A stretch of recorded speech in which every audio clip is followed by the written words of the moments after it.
aku rutin banget tuh sholat tahajud selama 40 hari berturut-turut tanpa putus. Bismillahirrahmanirrahim. Assalamualaikum warahmatullahi wabarakatuh. Halo semua, kita ketemu lagi di channel Dani Prasetyo.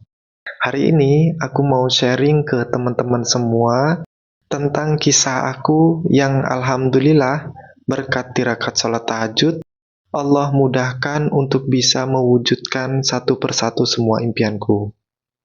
Ini benar-benar kisah nyata dari kisah cerita aku sendiri.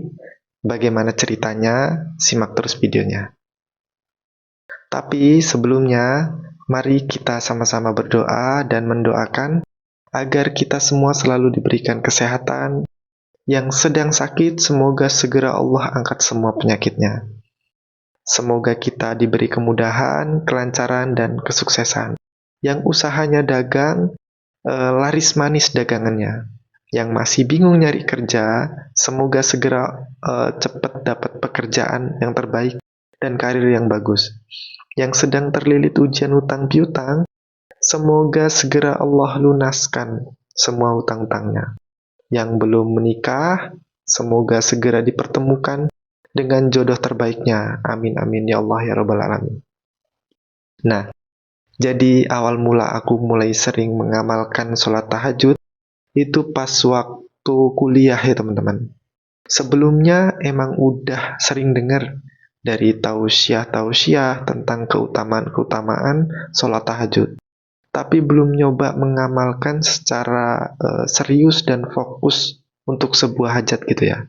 Nah, pada saat-saat kuliah inilah baru bisa fokus mengamalkan. Apalagi kalau ada hajat atau keinginan yang mau aku capai. Misal nih, kayak pas mau waktu UTS atau UAS gitu. Biasanya aku bakalan nyempetin buat tirakat sholat tahajud. Dan alhamdulillahnya teman-teman, ini tuh efektif banget ya. Dari hasil ujian UAS, nilaiku tuh selalu tertinggi. Bahkan dari semua semester, alhamdulillah dalam satu angkatan, selalu di urutan pertama. Dari semester 1 sampai dengan semester akhir pun, alhamdulillah nggak pernah kegeser. Ini bukan karena aku yang pinter ya. Karena yang lebih pinter dan jago pun banyak banget. Tapi mungkin lebih tepatnya beruntung aja. Karena Allah mudahkan semua ujian-ujian yang aku lalui. Padahal aku ngamalin sholat tahajud itu ibaratnya kalau ada perlunya aja teman-teman. Bukan yang rutin banget kayak ahli tahajud gitu, bukan ya. Sampai sekarang pun juga gitu. Lebih sering pas lagi ada sesuatu yang mau aku capai. Baru deh nyiapin waktu khusus buat tirakat sholat malam. Ini nggak baik ya teman-teman. Ambil yang positifnya aja ya. Sebenarnya sedih sih. Pengennya kedepannya bisa lebih rutin lagi sholatnya. Makanya aku buat video ini salah satu tujuannya untuk memotivasi dan mengingatkan diri aku sendiri supaya bisa lebih giat lagi mengamalkan sholat malam tahajud. Dan alhamdulillahnya mungkin Allah sayang banget ya, walaupun ibaratnya sholat tahajudku itu nggak rutin kayak gitu. Tapi apa yang jadi niatku, Allah mudahkan dan Allah ijabah. Nah, ini foto pas waktu selesai wisuda. Alhamdulillah juga Allah langsung kasih jodoh dunia akhirat. Nah, setelah lulus kuliah, aku bingung teman-teman. Mau kerja apa dan kerja di mana gitu ya. Pokoknya gelap banget lah. Nggak ada pandangan sama sekali. Akhirnya nekat tuh sama temen naik motor buat nyebarin surat lamaran. Ada sekitar 10 surat lamaran kalau nggak salah. Dan ternyata nggak ada satupun dari lamaran-lamaran itu yang dapat panggilan. Memang waktu itu berkasku kurang lengkap. Nggak ada STR. Yang dimana STR atau surat tanda registrasi ya. Yang dimana kalau tenaga kesehatan itu wajib punya itu. Alhamdulillah ada klinik swasta spesialis bedah yang butuh karyawan waktu itu. Aku sih berharapnya kerja di perusahaan besar atau RS ternama gitu ya. Tapi kembali lagi ngelihat diri sendiri yang masih fresh graduate banget, terus belum punya pengalaman apa-apa. Saingannya pun juga banyak banget di luar sana. Ada yang nerima aku kerja, itu udah bersyukur banget. Seenggaknya minimal ngurangin beban moral lah, biar nggak dibilang pengangguran pas waktu selesai kuliah itu kan. Walaupun dengan gaji yang sekedarnya, tapi aku udah bersyukur banget bisa diterima kerja di klinik spesialis bedah itu. Enggak lama teman-teman, mungkin cuman sekitar 3 bulan, nggak sampai. Atau malah cuman 2 bulan ya waktu itu, lupa udahan. Aku udah mulai nggak nyaman sama kondisi dan suasana kerja di lingkungan klinik itu. Akhirnya, mulai lagi tuh semangat lagi buat tirakat sholat tahajud. Minta sama Allah supaya dicarikan pekerjaan yang lebih baik. Pokoknya udah nggak betah di sini dan pengen resign. Alhamdulillahnya, aku kerja di klinik dapet 2 bulan, kalau nggak salah. Direktur prodi di kampus aku dulu nelpon, nanyain, oh udah kerja apa belum gitu. Nah, kaget banget dong. Tiba-tiba nelpon nanyain kerjaan gitu. Aku jawab aja kalau udah kerja di klinik, tapi lagi proses nyari-nyari kerjaan lain. Beliau menjelaskan maksud dan tujuannya kenapa nelpon, dan menawarkan kalau mau kerja di kampus, karena kampus lagi butuh tambahan karyawan dan pegawai. Suruh ngajak temen yang sesuai kualifikasi lain, gitu.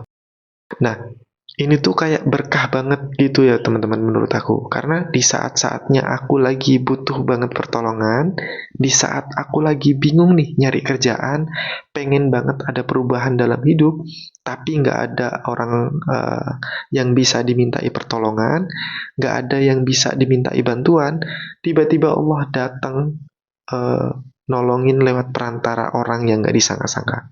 Itu masya Allah banget menurut aku.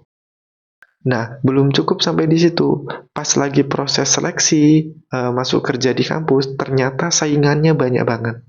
Bayanganku itu ya, aku ngantar surat lamaran, dan besoknya langsung kerja gitu. Ternyata nggak segampang itu teman-teman. Tetap harus ngikutin prosedur seleksi dulu. Ada 4 tahapan seleksi kalau nggak salah. Tes wawasan umum, ada tes psikotes, ada tes sesuai bidang kejuruan, sama ada tes wawancara. Antara satu tes dengan tes yang lainnya, itu jaraknya cukup panjang teman-teman. Ada sekitar 1 mingguan. Pernah waktu itu karena nunggu tes berikutnya masih lama dan aku kehabisan dana, kalau nggak salah uang di ATM itu tinggal 80.000. Jadi yang bisa diambil cuma 50.000. Karena udah kepepet banget, akhirnya aku niat ngambil duit 50.000 buat ongkos perjalanan pulang. Kalau buat bekal makan sampai dengan tes selanjutnya, itu udah nggak cukup. Sedangkan jarak dari rumah aku ke tempat tes itu kurang lebih sekitar 120 km atau 3 jaman perjalanan naik motor. Dan kaget banget, ternyata pas waktu cek ATM, duit di ATM aku nambah jadi 2.200.000 kalau nggak salah teman-teman. Bukan 50.000 lagi. Apa ada yang nyasar, salah transfer atau gimana gitu ya pikirku. Nah, apa orang tua di rumah ngirim uang? Karena perasaan aku nggak pernah ngeluh kalau kehabisan duit gitu. Dan nggak minta buat ditransfer juga. Aku penasaran banget nih, siapa yang ngirim aku uang sebanyak itu? Akhirnya, aku coba buat cetak rekening koran. Buat mastiin siapa yang ngirim. Dan yang bikin kaget tuh, ternyata uang ini dikirim sama Kementerian Pendidikan sebagai uang beasiswa PPA atau peningkatan prestasi akademik. Padahal, aku udah 4 bulan selesai wisuda dan nggak kuliah teman-teman. Ini juga salah satu keajaiban langsung yang aku rasain dan ini benar-benar nyata. Masya Allah banget rasanya. Ketika aku benar-benar butuh pertolongan, Allah datang nolongin lewat perantara, yang nggak pernah disangka-sangka. Memang sebelumnya, alhamdulillah selama kuliah 2 tahun terakhir, aku selalu dapat beasiswa PPA atau peningkatan prestasi akademik. Aku nyoba ngajuin nilai-nilai IPK lewat kampus ke Kementerian Pendidikan. Dan alhamdulillahnya di ACC. Alhamdulillah berkat uang ini, aku nggak jadi pulang kampung lagi teman-teman. Tetap stay buat persiapan tes-tes selanjutnya. Singkat cerita, setelah serangkaian tes masuk kerja di universitas, alhamdulillah aku diterima bekerja dan jadi karyawan di situ. Beberapa tahun kerja di kampus itu, mulai kegoda lagi deh buat nyoba pindah kerja, nyari suasana baru. Apalagi pas di tahun 2019, itu kan lagi musim wabah COVID-19. Semua perusahaan kena dampaknya, termasuk tempat aku kerja. Sebagian gaji harus rela dipotong tuh, demi keberlangsungan perusahaan. Aku nyoba buat nyari batu loncatan, daftar CPNS. Sebelumnya, di tahun 2018, aku udah nyoba dan alhamdulillahnya belum berhasil. Ada di urutan kedua, sementara yang diambil formasinya cuma 1. Nah, di tahun 2019 ini, aku nyoba daftar lagi, tapi porsi tirakatnya aku banyakin. Aku mulai rutin banget sholat tahajud, dengan niat semoga Allah mudahkan. Allah beri jalan, Allah kabulkan apa yang jadi niat dan hajatku pengen jadi CPNS. Aku rutin banget tuh sholat tahajud selama 40 hari berturut-turut tanpa putus. Aku dapat referensi ini kalau nggak salah dari salah satu ustadz di YouTube juga. Aku praktekin bener-bener tuh teman-teman. Karena memang udah niat banget pengen dikabulin hajat-hajatku. Sebelumnya aku belum pernah ngamalin sholat tahajud sampai serutin ini dan sebegini niatnya. Ini aku lakuin karena aku udah ngerasa mentok banget deh.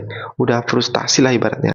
Karena sebelumnya juga udah pernah gagal di tahun 2018 dengan selisih nilai yang tipis banget. Jadi bingung mau minta dan ngadu ke siapa gitu ya. Akhirnya pasrah aja lah sama Allah. Dan alhamdulillahnya ini benar-benar efektif teman-teman. Allah benar-benar mendengar doa-doa aku. Allah beri kemudahan dan Allah kabulkan apa yang jadi keinginanku untuk bisa lulus seleksi PNS di tahun 2019. Nah, berangkat dari pengalaman-pengalaman aku yang luar biasa ini, akhirnya aku mutusin untuk buat video dokumentasi sebagai motivasi pengingat diri sendiri dan semoga juga bisa menjadi motivasi buat teman-teman bahwa akan ada keajaiban kalau kita benar-benar bersungguh-sungguh minta sama Allah.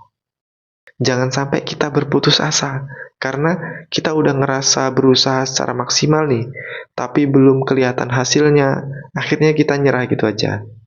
Bisa jadi Allah mau lihat dulu nih teman-teman. Setelah menguji dengan kesabaran yang melelahkan, kalau kita bersabar dan gak putus asa, terus minta sama Allah, pasti Allah akan mengabulkan doa-doa kita. Nah, sampai di sini dulu video kali ini.